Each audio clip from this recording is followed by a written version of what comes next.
중심 잡힌 시선, 따뜻한 공정의 가치로 세상을 바라보는 황보선의 출발 새 아침은 청취자 여러분과 함께합니다.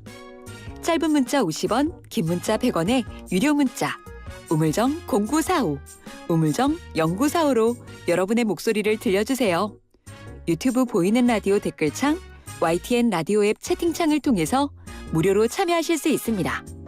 오늘 하루를 풍성하게 채워줄 이슈를 깊이 있게 전합니다. 황보선의 출발 새 아침.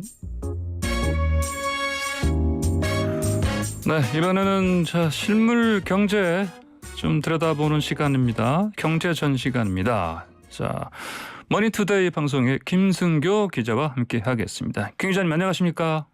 네, 안녕하십니까? 예, 오늘 첫 시간입니다. 저희랑. 네, 맞습니다. 예. 제가 이제 경제 전문 기자인 만큼 이제 우리 생활 속에서 벌어지는 경제 문제 좀 자세하면서도 이해하기 쉽게 전달해 드리도록 노력하겠습니다. 알겠습니다. 자, 오늘 김 기자님과 첫 시간은 물가 상승으로 좀 해야 되겠습니다. 보니까 달걀값도 네, 좀 많이 맞습니다. 오르고 있고요. 그래서 어떻습니까? 지금 물가가 지난달 상승률이 좀 높게 나왔네요. 네, 그렇습니다. 지난달 소비자 물가는 2.6% 상승했습니다. 예. 9년 만에 최고치였는데 5월과 오름폭이 같았습니다. 그래요. 예. 네, 올해 들어서 3월까지 이제 0.6에서 1.5% 사이에서 움직이던 소비자 물가가 4월 2.3%로 올라선 뒤에 4달째 2%대에서 움직이고 있습니다. 문제는 이제 실제 서민들이 느끼는 체감 물가가 이보다 훨씬 심각하다는 건데요. 그 생활 물가 지수는 4월 2.8%, 5월 3.3%, 6월 3%, 7월 3.4% 등 떨어질 줄 모르고 고공행진을 하고 있고, 밥상 물가를 좌우하는 농축수산물 물가가 최근 4개월간 상승폭이 10% 안팎에 달할 정도로 좀 심각한 수준입니다.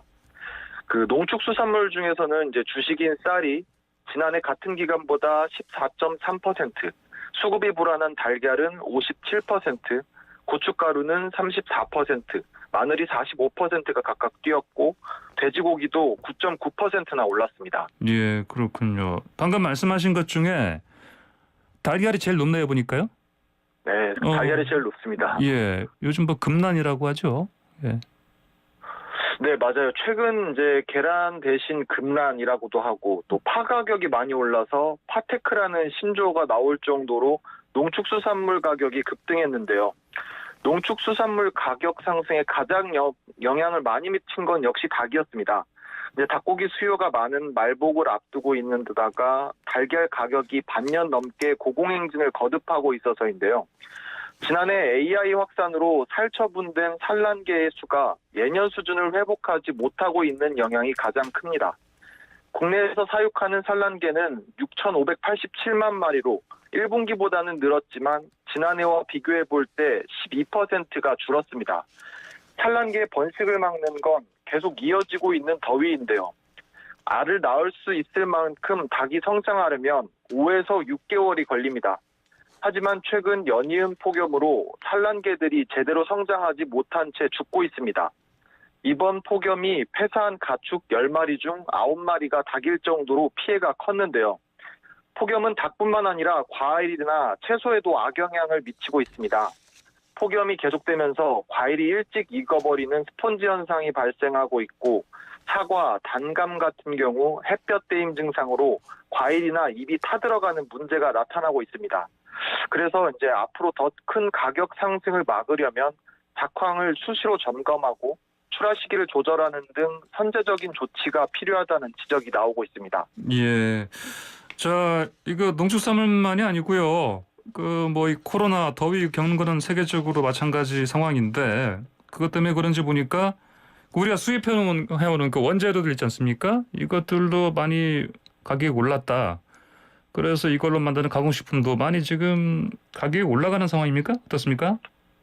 네, 맞습니다. 이제 물가 상승은 단순히 우리나라만의 문제가 아닙니다. 미국, 캐나다 등 이제 폭염과 가뭄으로 작황 피해가 심각해졌고, 코로나19로 인력 이동이 원활하게 이루어지지 않아서 공급량이 축소되면서 자연스럽게 원재료 가격이 급등했습니다. 미국 소매 가격은 약 27kg당 724달러로 1년 사이에 37%나 상승했습니다. 옥수수 가격도 75%나 올랐고요. 제가 이제 식품업계 아시는 분에게 전화를 해봤더니 이제 가공식품의 주요 원재료인 밀가루, 유지, 설탕 가격이 모두 올라서 가공식품 가격을 올릴 수밖에 없다고 하소연을 하시더라고요. 예. 그래서 그런지 이제 오뚜기가 이번 달부터 라면 가격을 평균 11.9% 올렸고 농심도 이제 16일부터 6.8% 인상하겠다고 발표했습니다.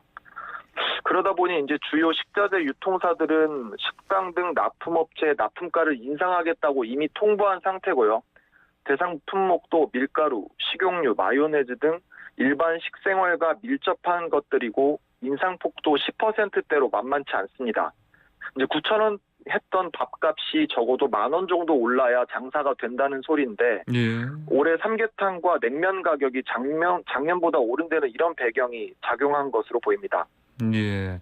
자, 이렇게 되면 아무래도요, 이거 일반 시민들이 기본적으로 뭐 이른바 밥상 물가라고 하는데 이게 또 많이 올라가게 되니까 걱정이 커지겠습니다. 네, 맞습니다. 이제 사실 물가가 오른다는 거는 전반적으로 경기가 회복하거나 이제 경제가 성장하면 나타나는 자연스러운 현상인데요. 하지만 요새 그런 얘기가 있습니다. 이제 집값도 오르고 라면값도 오르는데 내 월급만 안 오른다. 이제 물가 상승 속도에 비해서 국민들이 받는 실질 임금이 오르지 않고 있어서 삶이 힘들다는 이야기를 이제 최근에 많이 하시는 겁니다. 쉽게 말해서 내 밥상에 오르는 반찬 수가 하나 줄어들고 한 달에 4번 할 외식을 2번밖에 못 한다는 건데요.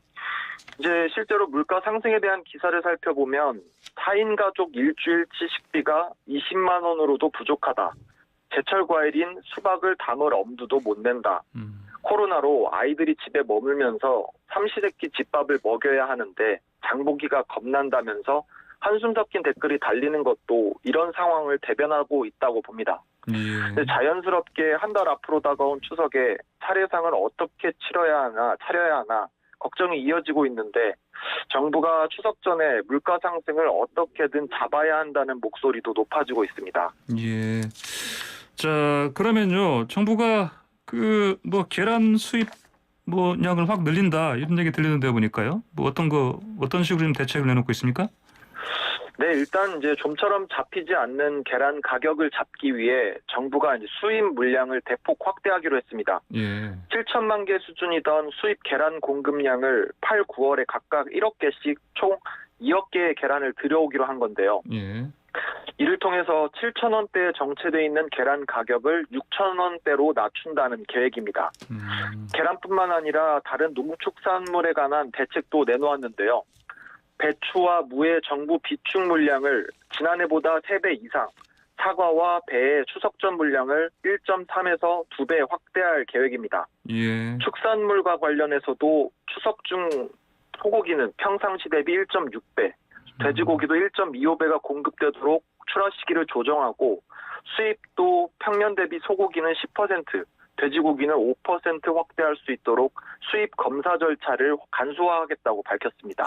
예, 알겠습니다. 자, 그리고요, 이게 물가가 계속 상승하니까 이것 때문에 또 뭐 금리 인상 시기가 앞당겨질 수 있다 이런 전망이 나오는데 어떻습니까?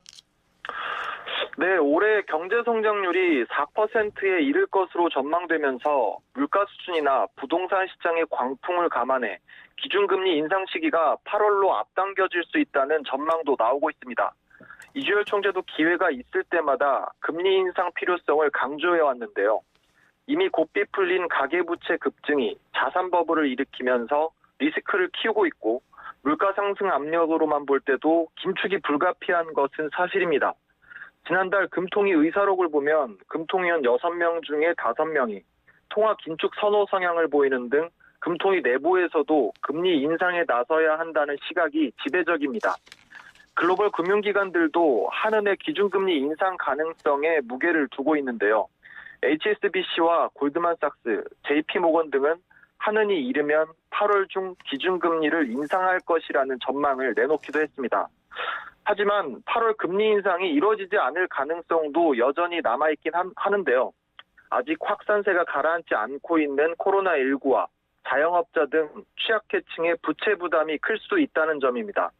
실물 경제가 코로나 재확산에 더 나빠질 가능성이 남아있어서 금리 인상은 8월에 열리는 금통위 결과를 지켜봐야 할 것으로 보입니다. 예, 알겠습니다. 김 기자님, 네, 이 말씀하신 그 생활 물가 중에서 어느 게 제일 좀 뭐 피부에 와닿으십니까? 계란입니까? 아니면 이거 금리입니까? 제가 예. 계란을 많이 먹어서 계란이 정말 제 피부에 와닿습니다. 그렇습니까? 네. 알겠습니다. 예, 정말 근데 계란값이 제일 많이 오르고 있네 보니까요. 예, 알겠습니다. 오늘 말씀 여기까지 듣겠습니다. 감사합니다. 네, 감사합니다. 네, 지금까지 머니투데이의 김승교 기자였습니다.